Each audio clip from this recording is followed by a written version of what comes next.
അർജുനായെങ്കിൽ ചിലപ്പോൾ ഒരുപക്ഷെ ഉടനെ തന്നെ അറസ്റ്റിലാവാനുള്ള എല്ലാവിധ സാധ്യതയും ആള് തന്നെ ഒരുക്കുന്നുണ്ട് എന്ന് തോന്നുന്നുണ്ട്. കാരണം ഒളിവിലിരുന്നു കൊണ്ട് പോസ്റ്റ് ഇടുന്നത് കഴിഞ്ഞ ദിവസങ്ങളിൽ നമ്മൾ ചർച്ച ചെയ്തിരുന്നതാണ്.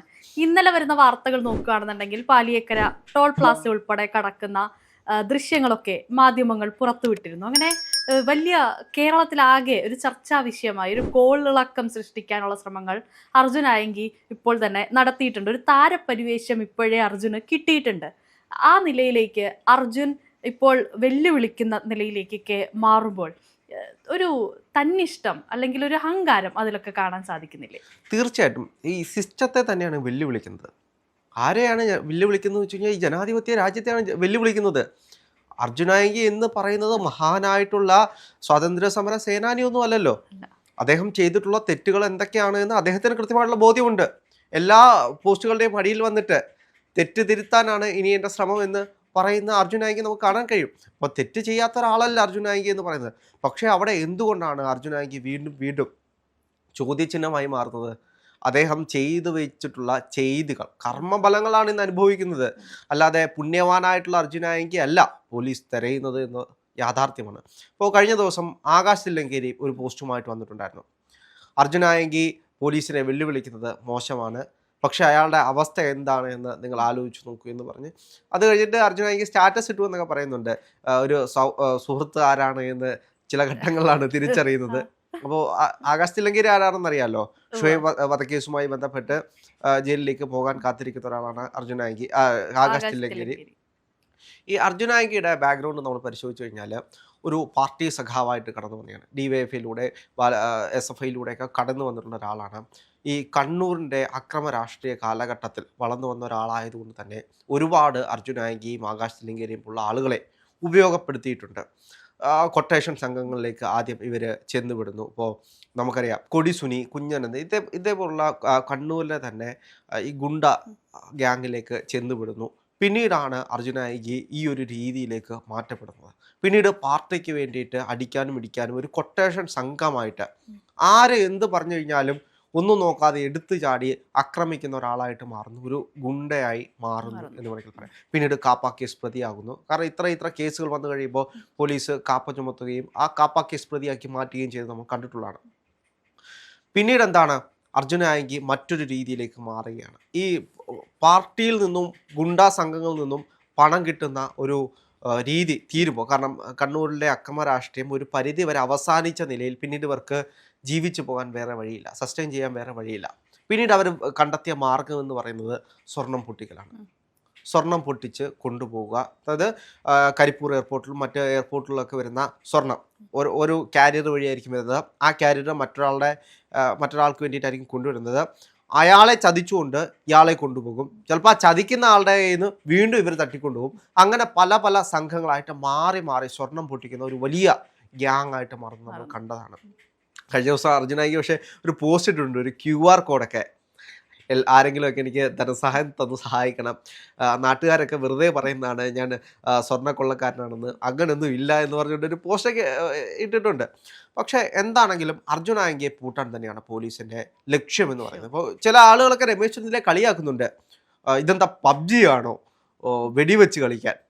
അപ്പോൾ കഴിഞ്ഞ ദിവസം നമ്മൾ കണ്ടതാണ് അർജുനായെങ്കിൽ വെടിവെക്കാനുള്ള ഉത്തരവുമായിട്ട് നിർദ്ദേശവുമായിട്ട് പോലീസ് വരുന്നത്.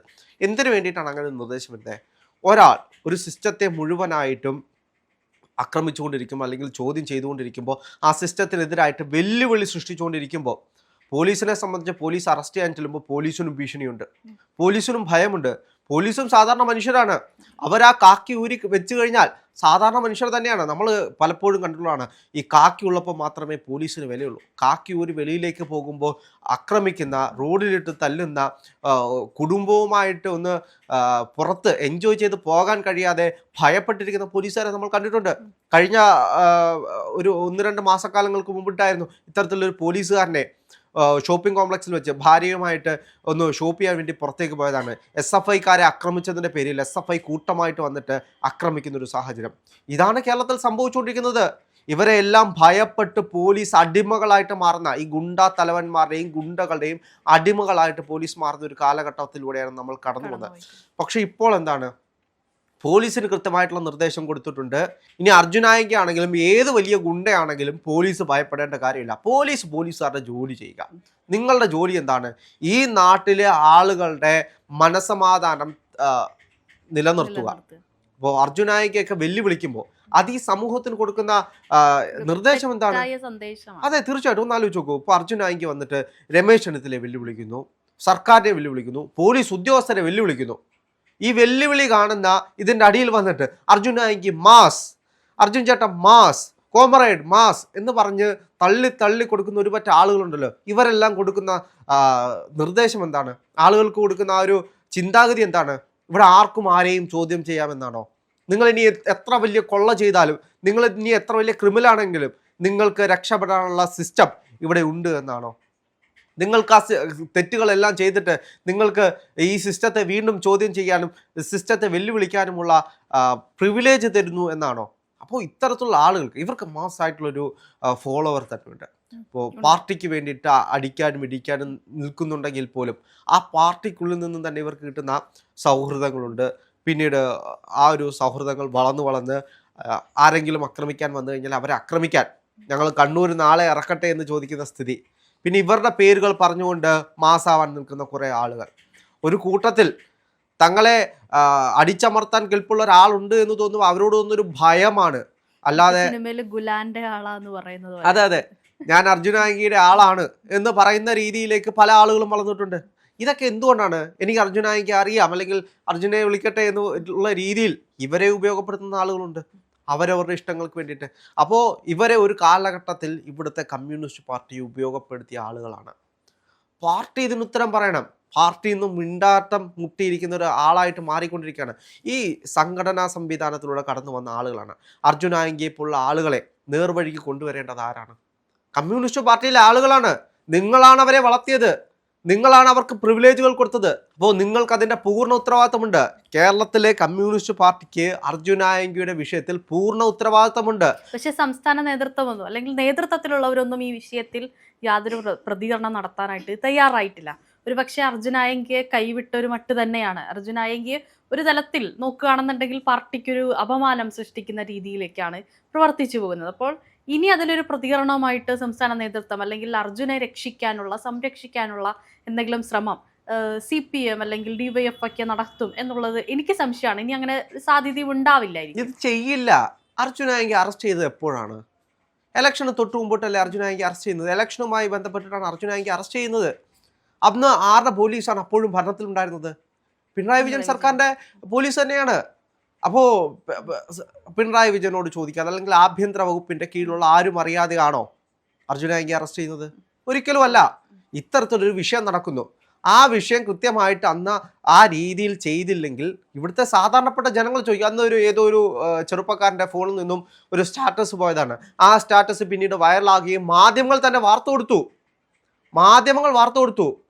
അർജുനായിയും സംഘവും റിസോർട്ടിൽ കാപ്പ കേസ് പ്രതികളെല്ലാം കൂടെ ആഘോഷിക്കുന്നു.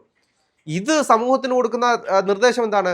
ഇവിടെ ആർക്കും, എല്ലാ കാപ്പ കേസ് പ്രതികൾക്കും ഒന്നിച്ചു വരാനും സുഖസൗകര്യമായിട്ട് നടക്കാനുമുള്ള അവസരങ്ങൾ ഉണ്ട് എന്നല്ലേ? അപ്പോൾ ആ സന്ദേശം തെറ്റാണ്. അതുകൊണ്ട് തന്നെ അറസ്റ്റ് ചെയ്യണം. അത് പിണറായി വിജയൻ സർക്കാരിൻ്റെ കാലഘട്ടത്ത് ഇപ്പോൾ എനിക്ക് തോന്നുന്നു ഇലക്ഷനുമായി ബന്ധപ്പെട്ടാണ് ആ കല്യാണം നടക്കുന്നത്. ആ സമയത്തും പിണറായി വിജയൻ ഒഴിഞ്ഞുവെങ്കിലും അദ്ദേഹമായിരുന്നു കാവൽ മുഖ്യമന്ത്രി. അപ്പോൾ അദ്ദേഹത്തിൻ്റെ നിർദ്ദേശമില്ലാതെ, അല്ലെങ്കിൽ ആഭ്യന്തര വകുപ്പിൻ്റെ നിർദ്ദേശമില്ലാതെ ഈ കാര്യങ്ങളൊന്നും നടക്കില്ല. കാരണം ഇവരെ ഭയമാണ്. നാളെയാണെങ്കിലും ഇവർ ചോദ്യം ചെയ്യും. ഇവരെ അങ്ങനെ കൈവിലങ്ങിട്ട് കൊണ്ടുപോകാനൊക്കെ വളരെ ബുദ്ധിമുട്ടാണ്. കാരണം അവർക്കുണ്ടായിരുന്ന പ്രിവിലേജ് അത്രത്തോളമുണ്ട്. കാരണം കേരളത്തിലെ പല പോലീസുകാരുമായിട്ട് ഇവർക്ക് നല്ല ബന്ധമുണ്ട്. അവർ പോലീസുകാരുമായിട്ട് ചിലപ്പോൾ ഒന്നിച്ചിരുന്ന് മദ്യപിക്കുന്ന ആളുകളായിരിക്കാം. ഇത് ഞാൻ പറയുന്നത്, ഞാൻ പല ആളുകളെയും കണ്ടിട്ടുണ്ട്. ഇവർക്കൊക്കെ കൃത്യമായിട്ട് പോലീസുകാരായിട്ട് ബന്ധമുണ്ട്. അർജുനായിയുടെ കാര്യമല്ല ഞാൻ പറയുന്നത്. ഞാൻ കണ്ടിട്ടുള്ള പല ആളുകളും ഇത്തരത്തിലുള്ള അക്രമം അഴിച്ചുവിടുന്ന ആളുകൾ, അല്ലെങ്കിൽ ഒരു ഗുണ്ടകളായിട്ട് സമൂഹത്തിൽ നിലനിൽക്കുന്ന ആളുകൾ, ഇവർക്ക് പോലീസുമായിട്ട് ബന്ധമുണ്ടെന്നേ. പോലീസുമായിട്ട് ഒന്നിച്ചിരുന്നായിരിക്കും ഇവർ ബാറിൽ പോയിരുന്ന് മദ്യപിക്കുന്നതും. ഈ പോലീസുകാരാണ് കുത്തിത്തിരിപ്പുണ്ടാക്കുന്നതും. പോലീസുകാരാണ് ഇവർക്ക് രക്ഷപ്പെടാനുള്ള മാർഗങ്ങൾ പറഞ്ഞു കൊടുക്കുന്നത്. ഇന്ന് പോലീസ് അർജുനായിയെ സെർച്ച് ചെയ്തുകൊണ്ടിരിക്കുകയാണ്. ഇപ്പോൾ കഴിഞ്ഞ ദിവസം എറണാകുളത്തായിരുന്നെങ്കിൽ എറണാകുളത്ത് നിന്ന് രക്ഷപ്പെട്ട് തൃശ്ശൂരിലേക്ക് പോയി. അപ്പോൾ തൃശ്ശൂരിലേക്ക് പോകുമ്പോൾ പോലും ചിലപ്പോൾ പോലീസിനുള്ള ആളുകൾ തന്നെയായിരിക്കാം അർജുനായിക്ക് രക്ഷപ്പെടാനുള്ള വഴികൾ പറഞ്ഞു കൊടുക്കുന്നത്. ആയിരിക്കാം. അങ്ങനെയുള്ള സംഭവങ്ങൾ ഒരുപാട് നടന്നിട്ടുണ്ട്. കേരളത്തിലെ പോലീസിന്റെ എത്രയോ വിഷയങ്ങൾ ഇത്തരത്തിൽ ചോർന്നു പോയിട്ടുണ്ട്. പോലീസുകാർക്കെതിരെ നടപടിയെടുത്തിട്ടുണ്ട്. അപ്പോൾ എല്ലാ പോലീസുകാരെയും നമുക്ക് വിശ്വസിക്കാൻ കഴിയില്ല. ചിലപ്പോൾ ചില പോലീസുകാർക്ക് ഇവരുമായിട്ടുള്ള ബന്ധങ്ങളുണ്ടാകാം. കാരണം ഈ സ്വർണം പൊട്ടിക്കൽ എന്ന് പറയുന്നത് അത് പോലീസുകാരുടെ അറിവോടെയാണ്. പല പോലീസുകാരുടെയും ഈ മദ്യപാനമാണെങ്കിലും, മദ്യപാനം മാത്രമല്ല, ഡ്രഗ്സ് എന്തുകൊണ്ടാണ് കേരളത്തിൽ ഇത്രത്തോളം സുലഭമാവുന്നത്? നമ്മൾ തന്നെ കണ്ടയാണ് കടവന്ത്രയിലും മറ്റ് പല സ്ഥലങ്ങളിൽ നിന്നും ഇത് നടത്തുന്ന പോലീസുകാരെ പിടിച്ചുകൊണ്ട് പോകുന്നത്. ഈ ചില കേന്ദ്രങ്ങളിലെ ദിനം പ്രതിയുള്ള കസ്റ്റമർ എന്ന് പറയുന്നത് പോലീസുകാരാണ്. അപ്പോൾ ഇവരുമായിട്ടുള്ള ബന്ധങ്ങൾ ഇതെല്ലാം ചോദ്യം ചെയ്യുന്നുണ്ട്. ഇപ്പോൾ ഏറ്റവും കൂടുതൽ ട്രോളായിട്ട് വരുന്നത് രമേശ് ചെന്നിത്തല വെടിവെക്കാൻ ഉത്തരവ് കൊടുത്തു എന്ന് പറഞ്ഞത്.